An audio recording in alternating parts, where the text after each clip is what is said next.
Hello guys! Welcome to another tutorial. Ang video nito ay atin na namang pag-uusapan para madagdagan na naman ang inyong kaalaman tungkol sa usapang Ilocano. Ayan, so babanggitin ko po yung English word and of course Tagalog word, and then ita-translate po natin sa Ilocano para mas maintindihan po natin, para mas maunawaan po natin kung ano yung word na yon. So kapag handa ka na, let's begin. Ang sarap. Naimas. Ayan. So, kapag may narinig kang sinabi naimas, ibig sabihin is masarap, mainit, hot. Sa Ilocano, napudot, napudot.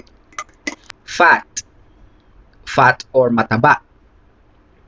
Mataba. In Ilocano, nalukmeg. Nalukmeg, mataba. Okay, next.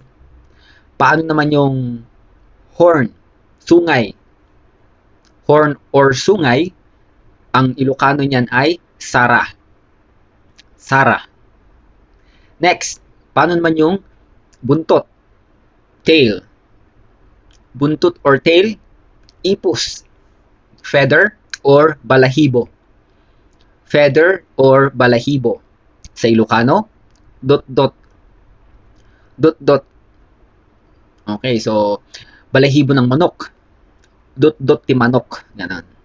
Dot-dot ti manok. Paano naman yung buhok? Hair. Hair or buhok. Ganon din. Pwedeng buhok or pwede rin buok. Sa Ilocano is buok. Okay, next. Ear. Tenga. Ear or tenga. Sa Ilocano, lapayag. Nose. Ilong. Nose or ilong. Sa Ilocano, agong. Agong. Next, mouth. Or bunganga or bibig. Sa Ilocano, ngiwat. Ngiwat. Okay, so maaaring nakakarinig ka, nagngiwat dayta. Nagngiwat dayta. Isa tong expression na kung saan halimbawa masyado kang masalita, mahilig kang makipagkwento, salita ka ng salita. Yan. So sasabihan ka ng mga yan, nagngiwat dayta. Masyado siyang masalita. Ganon. Okay. Next, paano naman yung tooth? Ngipin.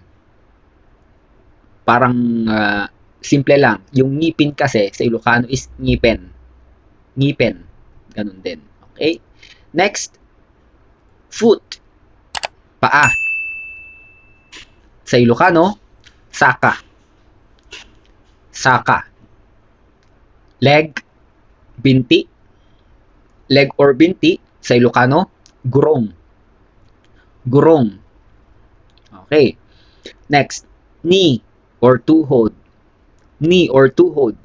Sa Ilocano, tumeng. Yung spelling niyan is tumeng. Okay, tumeng. Next, fingers. Doon muna tayo sa fingers. Ramay. Ramay. Okay, yung hand, kamay, ima. Ima. Okay. Next, paano naman yung pakpak? Wing. Wing or pakpak. Sa Ilocano, payak. Payak. Next, belly. Belly or chan. Belly or chan. Sa Ilocano, buksit. Buksit. Masakit ang chan ko.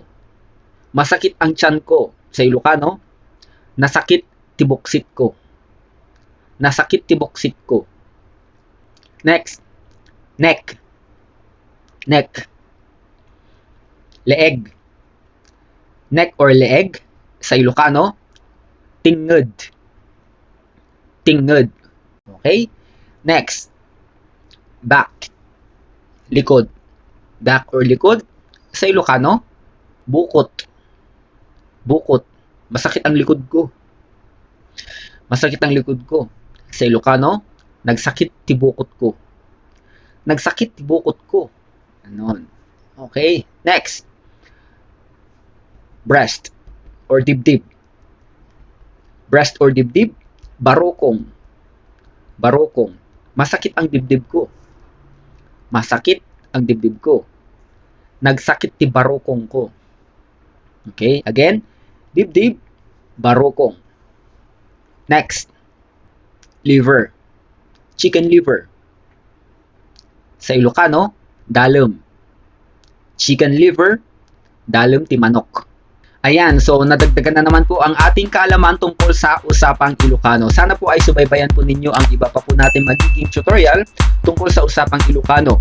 And please do visit and follow our Facebook page, Usapang Ilocano with Sir Dao. Again, thank you for watching.